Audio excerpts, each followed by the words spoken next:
About the NFL versus college football. I'm a proponent of college football. He's an advocate for the NFL. So that's what we're going to talk about.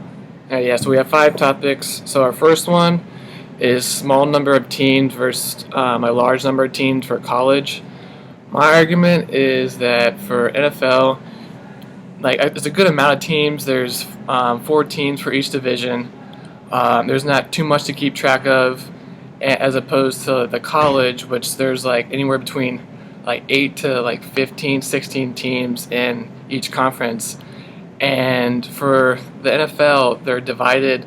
It's kind of easy to distinguish. So the NFL East, they're NFC teams on the East Coast, and NFC or AFC West are teams predominantly on the west side of the United States. So it's kind of easy to distinguish, as opposed to the Big Ten Conference. You don't know how many teams there are. There's actually, I believe, 14 teams. In the Big 12, there's 10 teams, which is kind of a little confusing. So I guess that's kind of my point. Well, that's a recent change. The conferences were divided a certain way, and they were coastal, or depending on where you were located in the United States. And then with all the upheaval in the past 40 years to go to 4 or 6 large conferences, I don't know what their ultimate goal is. I think maybe even 4. They're just trying to shrink everything down. And so anyway, I like the large number of teams within college. I think any week that you turn on the TV, you're going to get a great matchup, no matter what conference it is. You get to follow your conference, you get to follow your team. I don't think it's that confusing. You follow the top 25, and if it's not your team, it's not your conference, and if it's not in the top 25, you just don't pay attention to it. But there's so many teams. Well, you just don't pay attention to them. We can go with that. All right, so our second topic is the pass interference penalty in the college and NFL. So NFL, it's a spot foul. So where the defensive back fouls the receiver or the tight end, whatever, it's at that spot where they fouled, as opposed to college where it's a 15-yard penalty no matter what. If you hit them at the 5 yards off the scrimmage, 5 yards from the scrimmage line, it's still a 15-yard penalty no matter what. I think the NFL is slightly better because if you're throwing a deep pass and the defensive back holds on to you and prevents you from catching the ball, you should be down at least at that spot, because let alone you could get a touchdown or whatever. But it's more, I feel it's more accurate, in my opinion. What about you, Doug? Well, there's no guarantee that you're going to make the catch 50 yards down the field. I don't like seeing Hall of Fame quarterbacks getting towards the end of a game and they just start launching it up, hoping for a pass. I mean, that's strategy for NFL. So let's get a pass interference penalty. 60 yards down the road, I think it's ridiculous. 15 yards is plenty. It shouldn't be part of your strategy. Playing football, playing the game, catching, making the passes, that's the game. Well, as long as it's called accurately. If it's not called accurately, and then I kind of understand. But if they're trying to get out of the way and just try to get a penalty as opposed to actually complete. Yeah, but that's what they're trying to do. Even if it's called accurately, I have a problem with a 60-yard penalty. I think that's ridiculous. Penalties ought to be small chunks. 15 yards is plenty for a pass interference, in my opinion. All right. Okay. All right, so you can do the third topic. All right, the next topic we wanted to talk about, running back is less important in the NFL. NFL has become a passing league, and we actually looked up, I had known this for quite a while, but I didn't know the dimensions, but Jake actually looked up that a NFL ball is slightly smaller and a little heavier. It's a little heavier, but it's actually, what's the word I'm looking for? Is it diameter? The diameter or circumference. The circumference of the ball is slightly smaller in the NFL. And it's because fans want to see a passing game. They want to see players, quarterbacks throw it 50, 60 yards down the road, down the field. And you can even see in the past, 3 or 4 years how unimportant the running back is becoming in NFL. I mean, top running backs in college are going down to the second round draft pick. People just don't want to waste a pick on them. I think running backs they have a good role in the NFL. Granted, it is becoming more passing league, but you still want a good running back. So, for pass blocking, pass receiving, they don't LaDainian Tomlinson. When he was in college at TCU, he ran for 400-something yards. I mean, you're not going to get that in the NFL, obviously, but there's still a huge part of the offense.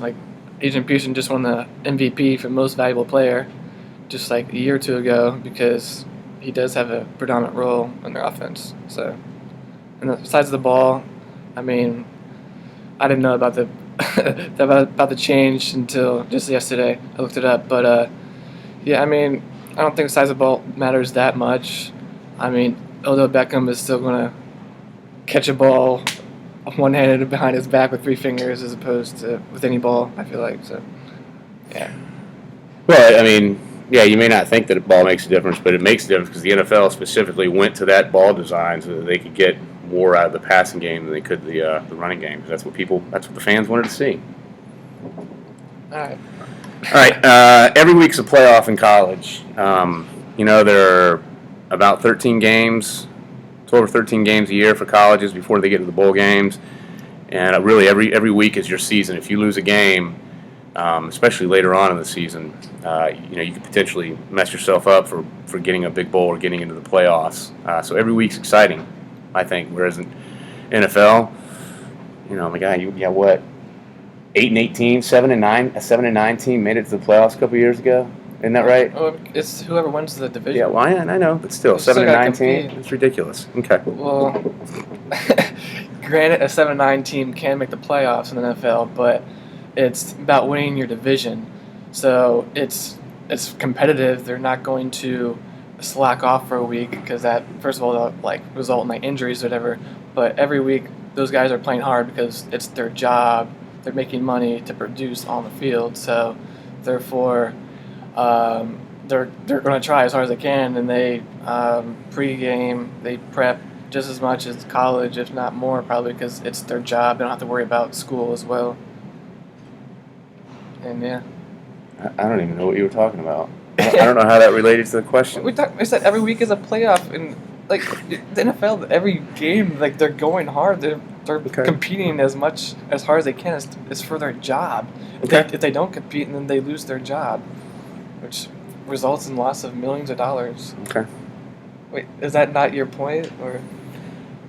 Oh, I just think that I'm not saying they're not playing hard, but I mean every week in college, if you lose, your season's all but done for the most part. Now they have the playoffs; it's a little easier to get in, with a one-loss team. But I mean, you're still going out there and playing for your season. Well, are you trying to argue that it's for a bowl game or for the 4 teams that are competing for the BCS championship? It's I think the BCS is the ultimate goal. That's true, but I mean, there's only. All right, I guess we're a little confused on that topic. No, we just disagree, which is good. All right. No, it's good. It's good. It's good. Yeah. All right. Finally, college football games are played on Saturdays. NFL games are played on Sundays. I would much rather go to a game on a Saturday, stay up all night, do whatever I got to do, have the next day to recover. I don't know what this Sunday countdown crap is. It doesn't make sense to me. I mean, you don't have to get hammered to watch a football game.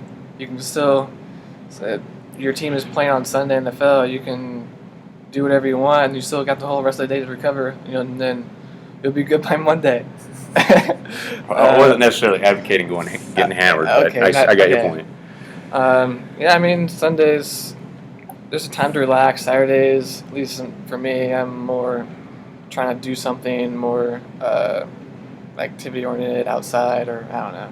Yeah, I think it depends on what you want to do with your weekend. For me, when I was undergraduate before, you would go to the game on Saturday, and then you would meet up and link up with people and go out, and even now I enjoy. I mean, I don't go out and do that stuff anymore, but I just enjoy Saturday games more than I do Sunday games. But I like Sunday games, man. That's cool.